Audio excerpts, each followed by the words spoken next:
Price Lord friends, ஜெபிக்கலாம் வாங்க என்ற குடும்ப ஜெபத்துக்குள்ளாக நான் உங்களை வரவேற்கிறேன். நான் ரெவரண்ட் சார் ஏப்ரஹாம். இந்த நாளுக்குரிய ஒரு சிந்தனை துளிகளை நாம் யோசித்து ஜெபத்துக்குள்ளாக நாம் கடந்து போகலாம். வாழ்க்கையில அநேக காரியங்களை நாம் பேசிக்கொண்டே இருக்கிறோம். இந்த நாளிலும் ஒரு உங்களை உற்சாகப்படுத்துகிற ஒரு தாட்ஃபுல்லான ஒரு நல்ல ஒரு எண்ணங்களை நம் வேதத்திலிருந்து நாம் எடுத்து பேசுவோம். முக்கியமாக பார்த்தீங்கன்னாக்கா, வாழ்க்கையில சில பிரச்சனைகளோ, சில கஷ்டங்களோ, துன்பங்கள், வீட்டுக்குள்ள நடக்கிற பிரச்சனைகள், இது எல்லாம் நடக்கும்போது நம்ம பயப்படுகிறோம். அதிகமா பயம் வந்துருது. ஒரு விசுவாசத்தையே இழந்துடுறோம். அந்த நேரத்துல பார்த்தீங்கன்னா, நல்லா ஜெபம் பண்ணிக்கிட்டே தான் இருந்திருப்போம். நல்லா நல்ல வேதத்தை வாசித்து கொண்டு இருந்திருப்போம். ஜெபம் பண்ணி கொண்டு இருந்திருப்போம். திடீர்னு எல்லாமே நின்னுடும். ஒரு பயம் வந்துரும். ஐயோ! இது எப்படி நடக்க போதோ? என்ன ஆக போதோ? இதுக்குள்ள நெறைய பேர் வந்து நம்மள காதுகளில நெறைய காரியங்கள நமக்கு பேசி போடுவாங்க. நமக்கு சொல்லுவாங்க. ஃபோன் பண்ணி சொல்லுவாங்க. ஐயோ! இப்படி செய்யாதீங்க, இப்படி பண்ணாதீங்க. இத செய்யுங்க, அத செய்யுங்கன்னு சொல்லி நமக்கு சொல்லிக் குடுப்பாங்க. ஸோ இதெல்லாம் நம்ம கேட்டுட்டு என்ன பண்ணுவோம்? எல்லாத்தையும் ஒண்ணா சேர்த்துட்டு பயப்படுவோம். ஆனா, அந்த அந்த இந்த பயம் வருகிற நேரத்துல, வீட்டுக்குள்ள பிரச்சனை வருகிற நேரத்துங்களில, வாழ்க்கையில பிரச்சனை வருகிற நேரங்களில, அதுக்கு முன்னாடியே நம்ம என்ன செய்யணும் என்பது நம்ம தெரியும். நல்லா தெரியும் நமக்கு.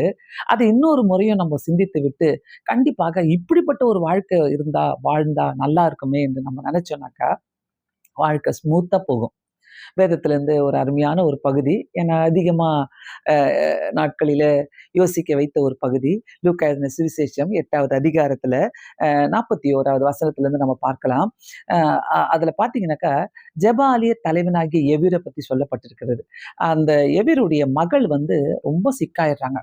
அப்போ ஆண்டவராகிய இயேசு கிறிஸ்து அந்த ஊருக்கு போறப்போ, அந்த ஊருக்கு அந்த சைடுல போறப்போ, அந்த இடத்துல அவர் என்ன பண்றாரு, ஜெபாலய தலைவனாகிய 41வது வசனத்துல, எவீரு என்னும் பேருள்ள ஒருவன் இயேசுவின் பாதத்திலே விழுந்து, 12 வயதுள்ள என்னுடைய குமாரத்தி அவளை அவஸ்தைப்படுகிறார். வியாதியினாலே அவஸ்தைப்படுகிறார்ன்னு சொல்றாரு. அவ பாதத்துல விழுந்து, அந்த ஜெபாலய தலைவனுக்கு எல்லாமே தெரியும் தான். அவன் மற்றவங்களுக்காக ஜெபிக்கிற ஆளு. ஆனா தனக்குன்னு பிரச்சனை வரப்போ, தன்னுடைய வாழ்க்கையில பிரச்சனை வரப்போ, அவன் முதல் செஞ்சது இயேசுவ பார்த்தவொன்னே அவருடைய பாதத்துல விழுந்தான். ஸோ இன்னைக்கு ஒருவேளை உங்களுடைய வீடுகளில, வாழ்க்கையில சொல்ல முடியாத பிரச்சனைகள், நெறைய காரியங்கள் நடந்து கொண்டிருக்குது. குழப்பங்கள் நடந்து கொண்டிருக்கிறது. உங்களுக்கு அத என்ன பண்றதுன்னே தெரியாது. வெளியில போய் சொல்லலாமா? அம்மாட்ட சொல்லலாமா? அப்பாட்ட சொல்லலாமா? வீட்ல ஷேர் பண்ணலாமா? இல்ல சொந்த பந்தங்க கிட்ட நம்ப நம்ப கூட பிறந்தவங்களோட ஷேர் பண்ணலாமா? இப்படியெல்லாம் யோசிச்சுக்கிட்டு இருப்பீங்கல்ல. ஒண்ணே ஒண்ணு செய்யுங்க. முதலாவது அவ செஞ்ச காரியமே கர்த்தருடைய பாதத்துல போய் விழுந்தான். ஆண்டவருடைய பாதத்துல போய் விழுந்துருங்க. என்னன்னா வரட்டும், எப்படின்னா நடக்கட்டும். உங்க தலைக்கு மேல கூட அது போகட்டும். எவ்வளவு பெரிய பிரச்சனையா இருந்தாலும், நெறைய பேருடைய சொல்ல முடியாத பிரச்சனைகள். நாங்க இந்த ஜெபிக்கலாம் வாங்க, இந்த சேனல் மூலமாக நெறைய காரியங்கள் நாங்க கேட்கிறோம். ஜெபத்துக்காக, ஜெப குறிப்புகளை அவங்க குடுக்குறாங்க. அப்போ நான் நெனைப்பேன், ஆண்டவருடைய பாதப்படியில விழுந்து, அவன் செஞ்ச ஒரு காரியமே, என்னுடைய மகளுக்காக போய் பாதத்திலே விழுந்து, இயேசுவின் பாதத்திலே விழுந்து, த அ விழுந்து, இந்த பாதத்துல விழுகிற காரியத்த தயவு செய்து போய் முட்டி போட்டு, முழங்கால் போட்டு, "ஆண்டவரே எனக்கு தெரியாது. இந்த பிரச்சனை எனக்கு வந்துருச்சு ஆண்டவரே. இந்த பிரச்சனையில நான் மாட்டிட்டு இருக்கிறேன். இந்த பிரச்சனை நான் எப்படி கையாளுவேன்னு தெரியாது ஆண்டவரே." அவருடைய பாதப்படியில விழுந்துருங்க. அவருடைய பாதப்படியில விழும்போது, கண்டிப்பாக ஒரு வித்தியாசத்த பார்ப்பீங்க. 2வது காரியம் நம்ம பார்க்கலாம். 2வது காரியம் 42வது வசனத்துல, அ தன் வீட்டிற்கு வரும்படி அவரை வேண்டிக் கொண்டார். சூப்பரா இருக்குதுல்ல. அ அந்த அந்த அந்த ஊருக்கு வராரு ஆண்டவரு. ஆனா அவர பார்த்த உடனே தன்னுடைய தேவைக்காக அவன் பாதத்துல விழுந்தான். 2வது, என் வீட்டுக்கு வாங்க. ஏன்னா என் மகள நான் கொண்டு போக முடியாது. என் மகள நான் அங்க நடக்க வச்சோ, வண்டியில வச்சோ நான் கொண்டு போக முடியாது. அவ படுத்த படுக்கையா இருக்கிறா. இந்த மாதிரி சூழ்நிலையில யாராவது சிந்திச்சுட்டு இருக்கிறீங்கனாக்கா, உங்க மகளுக்காக, உங்க மகனுக்காக, உங்க மனைவிக்காக, கணவனுக்காக, உங்க வீட்டாருக்காக நீங்க கஷ்டப்பட்டுட்டு இருக்கிறீங்கனாக்கா, கொஞ்சம் யோசித்து பாருங்க. ஆண்டவர வீட்டுக்கு கூப்பிடுங்க. ஒருவேளை ஆண்டவர் உண்மையாவே உங்க தெருவுல வரல. ஆனா ஆண்டவர் நம்ம பக்கத்துல தான் இருக்கிறாரு. நம்ம கூட தான் இருக்கிறாரு. ஸோ அவர வீட்டுக்கு கூப்பிடுறாரு அவரு. அவரு தன்னுடைய வீட்டுக்கு வரும்படி வேண்டிக் கொண்டான். வேண்டிக் கொண்டான். ஹம்பிளா கேட்கிறாரு. ஆண்டவரே, ஏசப்பா, தயவு செய்து எங்க வீட்டுக்கு வந்துட்டு போங்க அப்படின்னு வேண்டிக் கொண்டான். அதிகாரமா கூப்பிடல. அ இதே நம்போ வேற மாரி இருந்தா, அ ஒ ஒரு யாரோ ஒரு பெரிய ஆட்கள் அந்த சைடு வராங்கனாக்கா, நம்ம ஒரு பதவியில இருக்கிறோம்னாக்கா, நம்ம ஒரு பெரிய சர்ச் செக்ரட்டரியா இருக்கிறோம். இல்லை சர்ச்சில் வந்து ட்ரெஷரராக இருக்கிறோம், ஒரு பெரிய பதவியில் இருக்கிறோம்னாக்கா நம்ம என்ன பண்ணுவோம்? எங்கள் வீட்டில் தான் சாப்பாடு, எங்கள் வீட்டுக்கு தான் வரணும், எங்கேயும் போகக்கூடாது, யார்கிட்டையும் பேசக்கூடாது, இப்படி தான் நம்ம பேசுவோம். ஆனால் ஜெபாலய தலைவன் is a leader, leader of the search.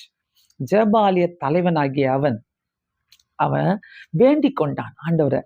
அவருக்கு வேணும்னாக்கா, எவியருக்கு வேணும்னாக்கா, ஆண்டவரை ஈஸியா வீட்ல கூப்பிட்டு சாப்பாடுக்கு கூப்பிட்டுருக்கலாம்.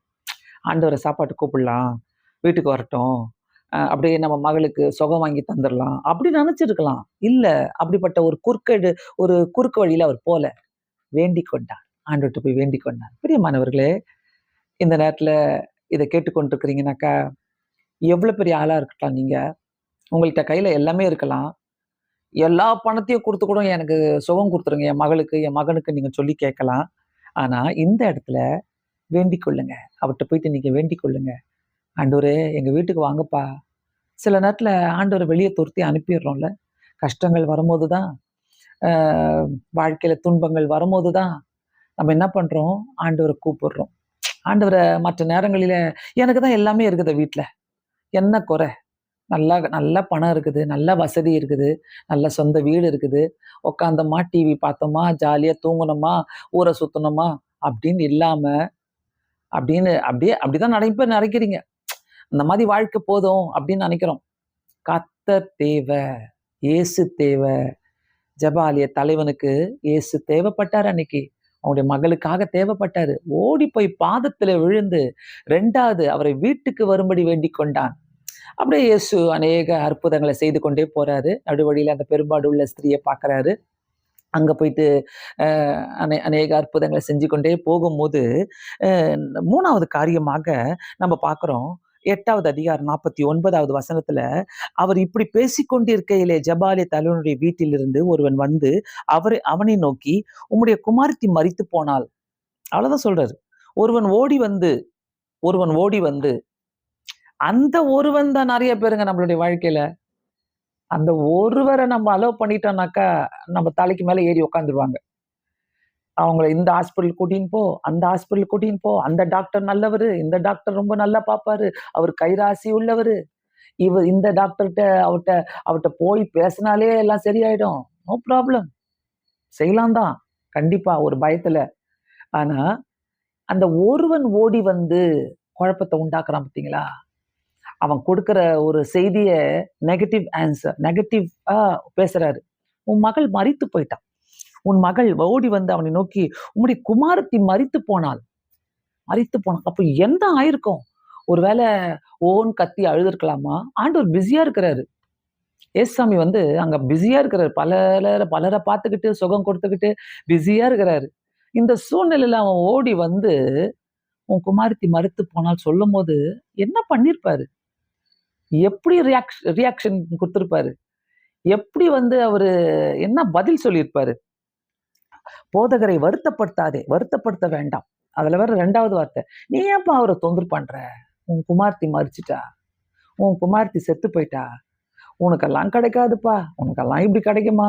உனக்கெல்லாம் அங்க போயிட்டு இதெல்லாம் தேடாத. இதெல்லாம் பெருசாலாம் நினைக்காத. இதெல்லாம் பெருசாலாம் யோசிக்காத. உனக்கெல்லாம் கிடைக்காதுன்னு சொல்லி உங்கள ஒண்ணும் இல்லாம ஆக்கிறதுக்கு ஒரு கூட்டம் இருப்பாங்க. ஒண்ணும் இல்லாம ஆக்கிறதுக்கு ஒருத்தவங்க ஓடி வருவாங்க. ஐயய்யோ! உங்களுக்கு ஏன் இதெல்லாம் தேவை? இதெல்லாம் செய்யாதீங்க. இதெல்லாம் பார்க்காதீங்க. இதெல்லாம் நினைக்காதீங்க. இதெல்லாம் யோசிக்காதீங்க. உங்களாலலாம் முடியாது. ஆனா எனக்கு ரொம்ப ஒரு பிடிச்சமான ஒரு காரியம் என்னன்னாக்கா, அந்த சூழ்நிலையிலயும் பாதத்துல விழுந்த பிறகும், ஆண்டவர வீட்டுக்கு கூப்பிட்ட பிறகும், ஆண்டவர் பிஸியா நெறைய அற்புதங்கள அந்த இடத்துல செஞ்சுகிட்டு போய்க்கிட்டே இருக்கிறாரு அந்த ஊர்ல. அப்பவும் ஆண்டவர் பின்னாடியே போனார் பாருங்க. ஆண்டவர தொரத்திக்கிட்டே போறார். பின்னாடியே போறாரு.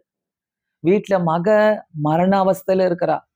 வீட்ல பிரச்சனை, வீட்ல குழப்பம். பிரியமானவர்களே, தயவு செய்து வாழ்க்கையில பிரச்சனைகள் இப்படி நெறைய வரும்போது, ஆண்டவர் பின்னாடியே போயிட்டே இருங்க. ஒரு வார்த்தை சொல்லுங்க. ஆண்டவரே, எனக்கு தெரியாது. வேற யாரையும் தெரியாது. எந்த ஒருவன் வந்தாலும், எந்த ஒருத்தி வந்தாலும், அவங்க என்ன சொன்னாலும், நான் கேட்கிற மாதிரியே இல்ல ஆண்டவரே. நீங்க தான் ஆண்டவரே. அப்படின்ட்டு அவர் பின்னாடியே ஓடுங்க. பின்னாடி ஓடிக்கிட்டே இருங்க. அவர் பின்னாடி கூடவே போங்க. அவர் உங்கள பார்க்கிறாரோ இல்லையோ, உங்களுக்கு பதில் தராரோ இல்லையோ, அவர் பின்னாடியே போங்க. செய்ய முடியுமா? செய்ய முடியும். ஊரார பார்த்தாதான் இவங்கள அவங்கள அந்த ஒருவனை ஒருத்திய பார்த்தாதான் அவங்க கொண்டு வர செய்தியெல்லாம் நம்மள அப்படியே பயங்கரமா டிஸ்கரேஜ் ஆகிடும். அப்படியே சோர்ந்து போயிடுவீங்க. சோர்ந்து போயிடுவீங்க. மறந்துருவீங்க ஆண்டவர் அந்த இடத்துல. ஆண்டவர் கைவிட்டாருன்னு நினைச்சிருவீங்க. அதான் பிசாசுடைய செயல்கள். ஆனா இந்த இடத்துல பாருங்க, ஆண்டவருக்கே தெரியாது இவன் என் பின்னாடி வரானா என்னன்னு சொல்லி கூட. ஏன்னா ஆண்டவர் பிஸியா போயிட்டே இருக்கிறாரு. ஒருத்தன் என் பின்னாடி வரானான்னு கூட ஆண்டவருக்கு தெரியாது. ஆனா இவரு பின்னாடியே போறார். பாதத்துல விழுந்தாரு, வீட்டுக்கு வாங்கன்னு வேண்டிக் கொண்டாரு. அவருக்கு ஒரு கெட்ட செய்தி வீட்ல இருந்து வருது. உன் மகள் மரித்து போனான்னு சொல்லி வருது. ஆனாலும் இந்த இடத்துல அவ பின்னாடியே போறா. போதகரை வருத்தப்படுத்தாதீங்க. நீ என்னப்பா ஏசாமி எல்லாம் கும்பிட்டுட்டு இருக்கிற? நீ என்னப்பா அவரை போயிட்டு அவர் எங்கப்பா இருக்கிறாரு? அவர் என்னப்பா உன்னை பாக்குறாரா? இப்படி எல்லாம் பேசுவாங்க உங்களுக்கு. சொல்லி தருவாங்க. உங்க விசுவாசத்தை குறைக்காதீங்க. உன் போதகரை வருத்தப்படுத்தாத. அந்த போதகரை வருத்தப்படுத்த வேண்டாம். எப்படி சொல்றான் பாருங்க. ஏன்னா முடிஞ்சிச்சு. மனசுக்குள்ள எப்படி இருக்கும் அவனுக்கு? நீ தானப்பா அந்த ஏசாமி பின்னாடியே ஓட்டு. உங்க வீட்டுல நிறைய பேர் உங்களை சொல்லுவாங்க. நீ தானே ஏசு ஏசுன்னு கும்பிட்டுட்டு இருக்கிற. நீ தானே ஏசு ஏசுன்னு பின்னாடியே போற. உங்களை பேர் நிறைய பேர் சொல்லுவாங்க. உங்களை சொல்லுவாங்க நிறைய பேர். அந்த போதகரை வருத்தப்படுத்தாத வந்து சொல்லிட்டு போறான். சொல்றேன் பின்னாடியே போங்க. எவ்வளவு பெரிய பிரச்சனை நீங்க தான் ஜெயிப்பீங்க. எவ்வளவு பெரிய பிரச்சனை வரட்டும். உங்களை போட்டு அந்த உங்களுக்கு எதிரா இருக்கிறவங்க உங்களை போட்டு அமிழ்த்தலாம், உங்களை கேலி பண்ணலாம், உங்களை கிண்டல் பண்ணலாம், உங்களை வந்து என்ன பின்னாடியே போறியே, இயேசுவை கும்பிடுறியே, உனக்கு என்ன கிடைச்சதுன்னு கேட்கலாம். எல்லா சூழ்நிலையிலும் அவர் பின்னாடியே போக கத்துங்க. எவரை போல ஜஸ்ட் ஃபாலோ ஜீசஸ். ஆண்டவர் பின்னாடியே போயிட்டு இருங்க. போய்கிட்டே இருங்க. நிக்கவே நிக்காதீங்க. எந்த இடத்துல விட்டு கொடுக்காதீங்க. இவர் என்னப்பா என்னை கண்டுக்க மாட்டுறாரு, யார் யாருக்கும் அற்புதம் செய்யறாரு, என்ன கண்டுக்க மாட்டுறாருன்னு கூட நினைக்காதீங்க. எனக்கு ஒண்ணும் செய்ய மாட்டாரு அப்படிதான் உங்களுக்கு ரொம்ப பெருசா ஒண்ணு வச்சிருக்கிறாருன்னு அர்த்தம். கண்டிப்பா. யார் யாருக்கும் அற்புதம் செய்யறாரு. ஜபாலிய தலைவனுங்க. Is a leader. அவனுக்கே இந்த மாதிரி கதி. ஆனா அவன் விட்டு கொடுக்கல. இது தெரியும். இவர் எப்படியாச்சும் எதையாவது ஒண்ணு செய்வாருன்ட்டு அவனுக்கு தெரிஞ்சிருச்சு. சோ அந்த இடத்துல இருந்து அவங்க வீட்டுல இருந்தே வந்து போதகரை வருத்தப்படுத்தாதன்னு சொன்னா கூட அவன் பின்னாடிதான் போறான். பின்னாடியே போறான். ஆண்டவர் கூடவே இருக்கிறான். எல்லா சூழ்நிலையிலும் எல்லா சூழ்நிலையிலும் எங்க போனாலும் ஃபிளைட்ல போறீங்களோ, ட்ரெயின்ல போறீங்களோ, பஸ்ல போறீங்களோ, எங்க போனாலும் ஏசப்பா நீங்க பாத்துக்கங்க. ஏசப்பா நான் உங்களை நம்புறேன். ஏசப்பா நான் உங்களை நம்புறேன். போய்கிட்டே இருங்க, போய்கிட்டே இருங்க. நிறுத்தவே நிறுத்தாதீங்க. அவர் பியூட்டிஃபுல்லா ஆன்சர் கொடுக்கிறவரு. வாங்க அடுத்தது என்னன்னு பார்க்கலாம். 8:50 8வது அதிகாரம் 50வது வசனத்துல இயேசு அதை கேட்டு என்ன ஒரு ஷார்ட் பாருங்க. ஆண்டவர் அவ்வளோ பிஸிலையும் ஒருத்தன் வந்து சொல்றான், நீ இயேசுவை வருத்தப்படுத்தாத, உன் மகள் மரித்து போயிட்டா. இது மட்டும் காதுல விழுந்துருச்சுங்க ஆண்டவருக்கு. நம்மள யாருன்னா துக்கப்படுத்தும் போது, நம்மள யாருன்னா வருத்தப்படுத்தும் போது ஆண்டவருக்கு காதுல நல்லாவே விழும். இயேசு அதை கேட்டு எனக்கு ரொம்ப ஒரு பிடிக்கும் இந்த வார்த்தை. ஏன்னா நம்மள வாழ்க்கையில எத்தனை பேர் நம்மள வருத்தப்படுத்துறாங்கல்ல, என்னென்ன காரியங்களை சொல்லி வருத்தப்படுத்துறாங்கல்ல, நம்ம எப்படியாச்சும் டவுன் ஆயிடுவோமா, நம்ம எப்படியாச்சும் ஒண்ணு இல்லாம ஆயிடுவோமா, நம்ம ஸ்டேட்டஸை பார்ப்பாங்க, என்ன மாதிரி வார்த்தைகளை போடுறோம், என்ன மாதிரி நம்ம என்னென்ன போட்டோஸை போடுறோம் சொல்லி நம்ம ஸ்டேட்டஸ் எல்லாம் பார்ப்பாங்க. வாட்ஸ்அப்ல பார்ப்பாங்க, ஃபேஸ்புக்ல தேடுவாங்க, நம்ம சிரிக்கிறோமா சிரிக்கலையா, உண்மைன்னு இருக்கிறோமா, நம்ம போடுகிற பைபிள் வார்த்தையை வச்சு அவங்க பேசுவாங்க. மனசு சரியில்லை போல, அதனாலதான் அந்த மாதிரி வார்த்தை போட்டிருக்கிறாங்க அப்படின்ட்டு. இந்த மாதிரிலாம் நம்மள வருத்தப்படுத்துவாங்க. நம்மள வருத்தப்படுத்துறதுக்கு நிறைய பேர் இருக்கிறாங்க இந்த உலகத்துல. மறந்துடாதீங்க, நம்பாதீங்க. அவங்க வீட்டுல இருந்து ஆள் வரான். பைபிள்ல போட்டிருக்குது, வீட்டில இருந்து ஆள் வந்து வருத்தப்படுத்தாதே. உன் வீட்டுக்குள்ள இருக்கிறது தான் சத்ருவே உனக்கு.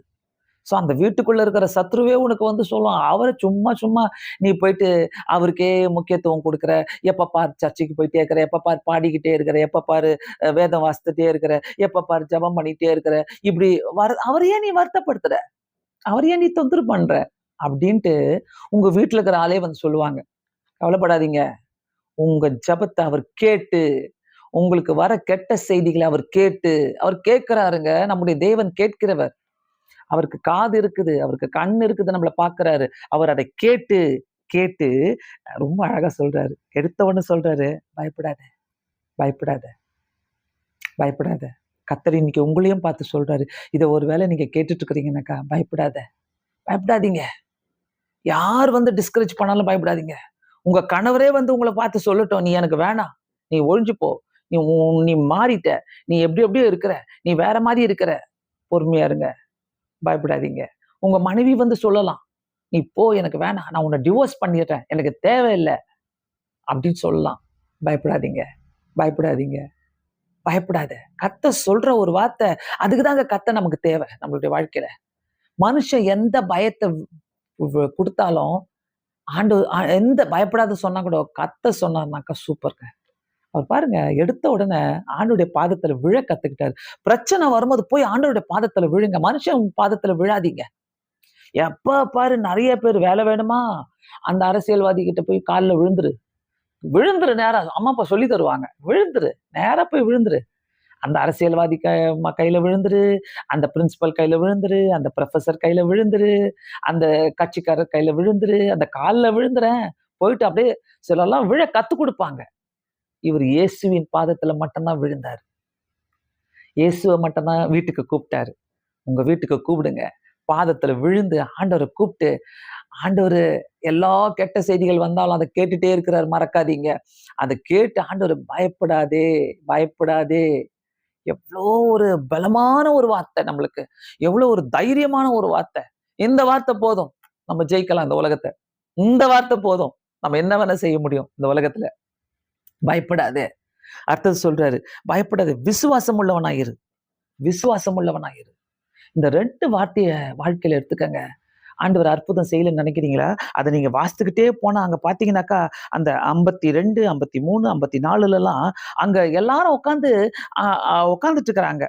உட்கார்ந்து ஆண்டவர் போறாரு. அந்த மரித்தார். அவர் மரித்து போயிட்டா இப்ப போய் வீட்டுக்கு வராரே. அவரை பார்த்து நகைத்தார்கள். 53வது வசனத்துல அந்த வீட்டுக்கு போறாரு இயேசு. எவிரு வீட்டுக்கு போறாரு. அங்க உட்கார்ந்திருக்கிறவங்கலாம் பார்த்து இயேசுவ பார்த்து சிரிக்கிறாங்க. உங்கள பார்த்தும் சிரிப்பாங்க, இயேசுவ பார்த்தும் சிரிப்பாங்க. ஆனா இயேசு நம்மள கைவிடவே மாட்டாரு. நீங்க தொடர்ந்து இயேசு பின்னாடியே ஓடுங்க எவிர போல. அந்த போனோனே அங்க போயி அவங்கள எல்லாரையும் வெளிய போ சொல்றாரு. நீ வெளிய போயிடு ஃபர்ஸ்ட்டு. நீ வெளிய போ. எல்லாரையும் நம்ம வாழ்க்கையில இப்படி சிரிக்கிறவங்கள பார்த்து, நம்ம வாழ்க்கையில கிண்டல் பண்றவங்கள பார்த்து, நம்ம வாழ்க்கையில வேண்டாத வார்த்தைகள சொல்லிக் குடுக்கிறவங்கள பார்த்து ஆண்டவர் சொல்ற ஃபர்ஸ்ட் வார்த்தை, "நீ வெளிய போ. நீ வெளிய போயிடு." அவங்கள வெளிய தொரத்துறதுக்கு தான் ஆண்டவர் கூட நம்ம இருக்கணும். அவங்கள வெளிய போயிட்டு அந்த பிள்ளைய அவர் அந்த பிள்ளைக்கு திருப்பி உயிர் வர செய்து, அவளுக்கு ஆகாரம் கொடுங்கன்னு சொல்லிட்டு அந்த இடத்த விட்டு வந்துடுறாரு. இயேசு நன்மை செய்கிறவரு. இயேசு அற்புதம் செய்கிறவரு. உங்க பிள்ளைக்காக, உங்க மகனுக்காக, உங்க மகளுக்காக அழுதுட்டு இருக்கிறீங்களா? கவலைப்படாதீங்க. ஆண்டவருடைய பாதப்படியில விழுங்க. ஒவ்வொரு பெற்றோர்களும் ஆண்டவருடைய பாதப்படியில விழுங்க. ஒவ்வொரு வாலிப பிள்ளைங்களும் உங்களுடைய வாழ்க்கைக்காக ஆண்டவருடைய பாதப்படியில விழுங்க. உங்க வாழ்க்கையில அவரை இன்வைட் பண்ணுங்க. "ஏசப்பா நீங்க வாங்க. எங்க குடும்பத்துல வாங்க. நீங்க போதும் ஏசப்பா. நீங்க போதும்." எதிரு ஓடுனதெல்லாம் இவரு ஏதாவது ஒரு அற்புதம் செய்து முடிப்பாரு. ஏதாவது ஒரு அற்புதம் செய்வார் இவரு. இவரால முடியும். அதனால தான் ஓடுனாரு. கடைசியில அந்த அற்புதத்த மரித்து போன மகள ஆண்டவர் உயிரோடு எழுப்பினாரு. ஒண்ணும் இல்லாத காரியங்கள கர்த்தர் அழகா செய்து முடிப்பாரு. பிள்ளைகளுக்கும் நம்ம குடும்பத்துக்கும் ஆசீர்வாதம் தேவைன்னா, இயேசு பின்னாடியே ஓடுங்க. அவர் அருமையான காரியங்கள செஞ்சு குடுப்பாரு. பயப்படாதே! விசுவாசம் உள்ளவனாயிரு. அப்படியே கண்களை மூடி ஜெபிக்கலாமா? பரலோக பிதாவே, எத்தன குடும்பத்துல பிரச்சனைகள் இருக்குது, குழப்பங்கள் இருக்குது, மரண மரண வியாதிகள் இருக்குது, ஹாஸ்பிட்டல்ல இருக்கிறாங்க. ஆண்டவரே நெறைய காரியங்கள் அப்பா. மரித்து போன காரியங்கள் ஆண்டவரே, எங்களுக்கு எங்களுக்கு வந்து ஆண்டவரே தப்பா, நெகட்டிவா சொல்லிக் குடுக்கிறவங்க நெறைய பேர் இருக்கிறாங்க ஏசப்பா. எல்லாரையும் வெளிய அனுப்புங்க. எங்க அவ்விசுவாசத்தையும் வெளிய நாங்க தூக்கி போடுறோம். நாங்க உங்க பின்னாடியே வரோம்ப்பா. உங்களுடைய பாதத்துல விழுறோம் எங்களுடைய காரியங்களுக்காக, எங்க தேவைகளுக்காக உங்க பாதப்படியில நாங்கள் விழுகிறோம் ஆண்டவரே. கர்த்தர் பொறுப்பேற்றுக் கொள்ளுங்க. நீங்க செய்வீங்க ஆண்டவரே. எங்களுடைய ஒவ்வொரு தேவைகளையும் ஆண்டவரே நீர் பூர்த்தி செய்கிற தேவன் ஐயா. இந்த இந்த ஜெபத்தை கேட்கிற ஒவ்வொருத்தருக்கும் நீர் உதவி செய்யுங்க ஏசப்பா. ஒருவருடைய குடும்பத்துல நீங்க வாங்க இயேசு சுவாமி. அற்புதங்கள செய்யுங்க. பயப்படாதே, விசுவாசம் உள்ளவனா இரு என்று சொன்ன வார்த்தைக்காக நன்றி அப்பா. ஏற்றுக்கொள்கிறோம். உண்மையே நாங்கள் விசுவாசிக்கிறோம். இயேசுவின் நாமத்தினாலே வேண்டிக் கொள்கிறேன் பிதாவே. ஆமென். கண்டிப்பாக இந்த வசனங்கள் உங்களுக்கு பிரயோஜனமாக இருக்கும் என்பதை நாங்கள் விசுவாசிக்கிறோம். மற்றவங்களுக்கும் இத ஷேர் பண்ணுங்க. உங்களுடைய லைக் பட்டன் அழுத்திக் கொள்ளுங்க. இந்த சேனல நீங்க சப்ஸ்கிரைப் பண்ணிக்கொள்ளுங்க. தொடர்ந்து கர்த்தர் உங்களை ஆசீர்வதிக்கட்டும். God bless you all. Thank you so much.